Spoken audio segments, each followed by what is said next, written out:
So lovely to meet you. Great to meet you too.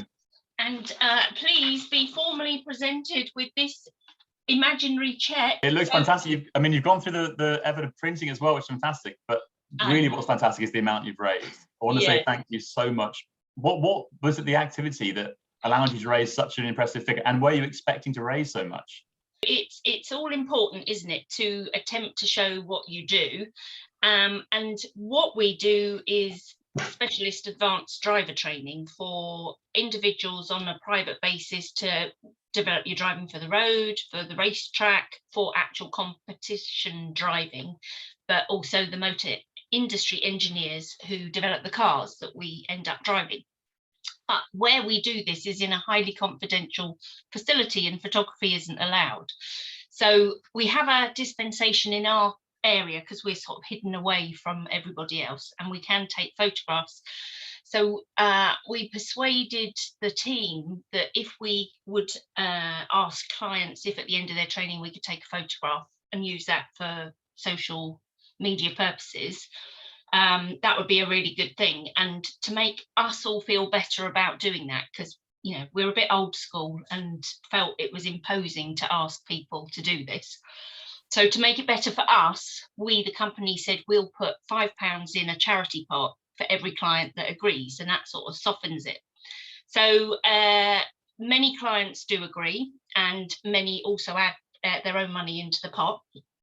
And so this is the third year we've done it now, isn't it, Luce? Yeah. And what we say is, so the pot just says it's charity smiles is what we've come up with, but everyone who participates effectively gets given a raffle ticket number at the end of the year. They all go in a pot, and we draw one person, and that person gets to choose who the charity is that receives whatever is in the pot. So we do it live, count all the money, and then do the draw, and if we can get the person live, which we did this time. And he, for his personal story, chose Barnardo's because his dad was helped as a child greatly by the charity, and his dad's no longer with us, but that was the charity that he thought it would be beneficial and mean something for him. So that's what we do. So thus here we are with you now. Well, I'm so impressed to hear what you've done. And Barnardo is over 155 years old, and so a really old organisation. And it was created 155 years ago with another endemic, which hopefully we're moving towards an endemic rather than being a pandemic. But it was started because of cholera, and Thomas Barnardo in East London recognised, he was training to be a doctor, recognised that cholera was creating lots of orphans, lots of kids whose parents had died, and there was nowhere for them to go. They were just going out on the streets, had no prospects, no hope. And so he created children's homes at that point, recognising the need was to make sure that these kids had a home to live in, food to live, safe, and then developed into education. And as the charity has grown older, it's recognised that the needs of children shift as the years shift, pretty much. But the needs, the crucial element that's the same is that there are always kids who need, children, young people who need help at different points in life. And actually, without that help, at the key point that they need the help, their life could go in a very different direction. And so what Barnardo does is pick that child up, that child and young person, whenever they feel that the need is there, and then help them on an ongoing basis for as long as they need to. And so that has changed into mental health support. There's lots of elements of helping children in poverty. Even actually, once a child's been in care, having that transition into the adult world as we know it, which can be a lot harder if you haven't got family being able to bridge that gap, because it's hard anyway, but being able to make sure that is a smooth process. And so the stories that we hear from everywhere that we've mentioned that we are, that I'm sure all of the people who take part in your courses across the country, there are over 800 services we run, all looking at different areas to intervene to help children at different stages of their lives. And so working at Barnardo's, seeing the breadth of support that we have has been amazing. So meeting with people like yourselves, and then seeing the breadth of work that we're able to do because of this support is really humbling, because in every corner of Great Britain and the United Kingdom, there are children being helped at the perfect time that Barnardo's tries to intervene and help for as long as that child needs it. And we know the difference that a good childhood has to then a good adulthood and a good later life. And we know that the issues that if you don't address problems that happen early on in a child's life, how that can affect the child's trajectory. And so the amount that you've raised is going to be going directly towards helping children across the country at the most important time in their lives. And so for that, I'm really grateful that the gentleman's dad had that positive help from Barnardo as well. But for that, all I can say is a humble thank you on their behalf, because these people, and of these people, there are over 300,000 of these children and young people that we helped last year. Barnardo's is the biggest children's charity in terms of what it's able to fund. And so the impact and significance of donations like your own go into an even bigger impact when you talk about all the different people who are helping us. And the amount of impact we're able to make overall is something that we're all excited about at Barnardo's. But Barnardo's is an organisation that is led by the support of those people who help us. And so we are part of a bigger team with yourselves and with all of the people who donated that £5 each. They're all connected to this outcome. And so I wanted to say thank you. Pleasure.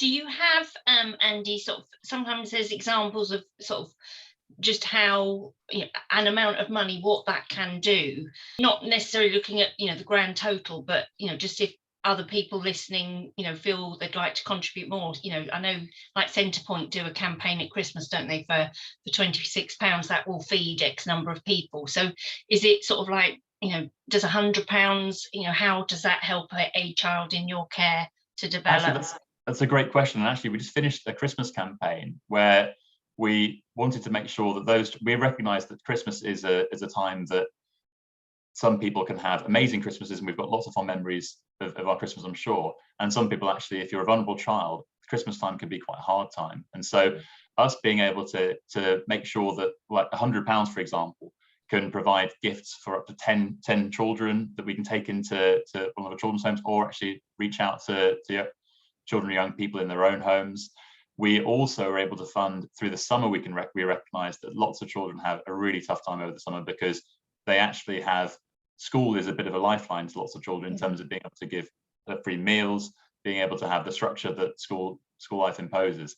And so for £500, for example, we're able to run day services to give children the structure and routine, and actually lots of the things that they might be able to show off about, that they see on Instagram their friends doing, that they can say, well, actually we're partnered with a number of different football clubs, for example, Luton Town's one of them. So being able to have children be able to say, actually, I went to and I met some professional football players. I had a great day out, met other kids.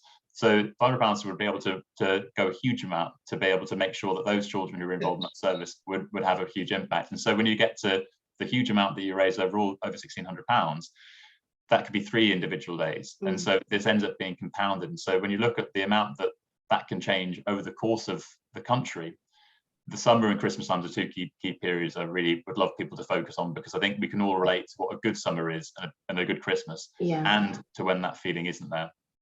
You mentioned that the pandemic was particularly tough, and actually we gave over 1,200 laptops or tablets to children who wouldn't otherwise have education. But I think that's what Barnardo's has evolved as a charity since Thomas Barnardo founded it, and the needs just constantly change. And so one year through the pandemic, Barnardo's will find actually the best way we can help is by giving all of these children who wouldn't otherwise have access to this virtual world that is great for those children who've got access to it, but actually it's creating this 2-tier system where those who don't have access are going to be even further behind when the new year does start.